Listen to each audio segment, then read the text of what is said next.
Hello and welcome back to All About Community. Again, my name is Robert L. Harris and I am your host.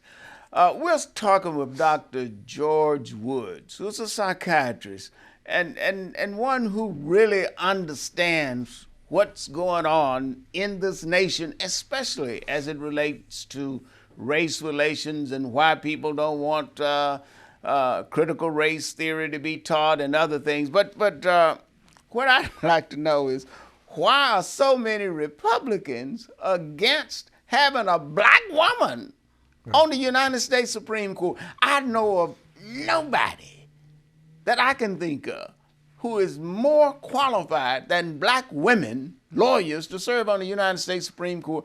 Why are they opposing it? Well, There's got to be a psychological reason for that. I wish it were. You mean it's not a psychological? I wish it were. I think sometimes though, about we make things psychological that are just human, right? Mm-hmm. And racism is human. It is. You know, a black woman has a double whammy.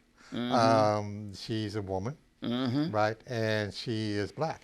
And when we realize that it's only been in the last 80 years that we stopped husbands from being able to lock up their wives if they got tired of them and putting them in mental institutions, literally putting them through the 1930s, right? So I think that, you know, having a black woman already as a vice president is an acknowledgement that we can intervene in their most precious commodity, and that is their rule of law. Their rule of law is how they have kept us down. Their rule of law is what's getting turned around right now, again. And our grandchildren may have to deal with a different approach to the Constitution, certainly a different approach to the courts than we've had for the last 50 years.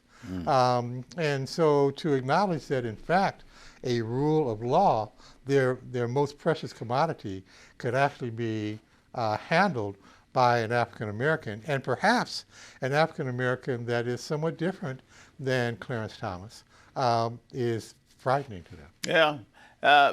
Before, and we're going to have to end in a couple of minutes. I wish we had more time.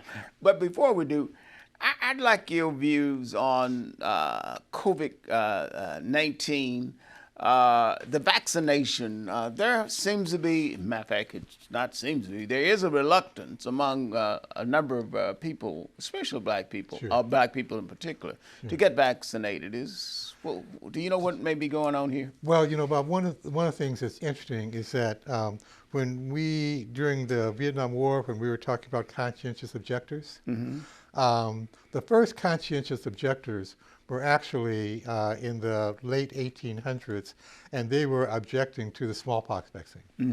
So vaccines and objections have been out for 100 years. And the real difference that we see now is we've never had this level of disease in our and when we talk about stigma, black people may have stigma, but you have to be trustworthy in order to gain their trust. And you would recommend black people absolutely get vaccinated? Vaccinated, get boosted, but we also have to talk to people. We have to make sure that they understand that there are black doctors, men and women, that are behind this development. And are ready to go. And that's so important. I wish we had more time so that Dr. Woods could explain some of the black people who are involved in this vaccination process. But we have run out of time. I tell you, time just seems to fly when you're having fun. Dr. Woods, we want to thank you for being our guest on All About Community. No matter what you do, when you do it, or even how you do it, in the final analysis, it is still going to be all about community. Thank you, Dr. Woods, for joining us. Again, my name is Robert L. Harris, and I am your host, All About Community. Thank you for joining us. Thank you.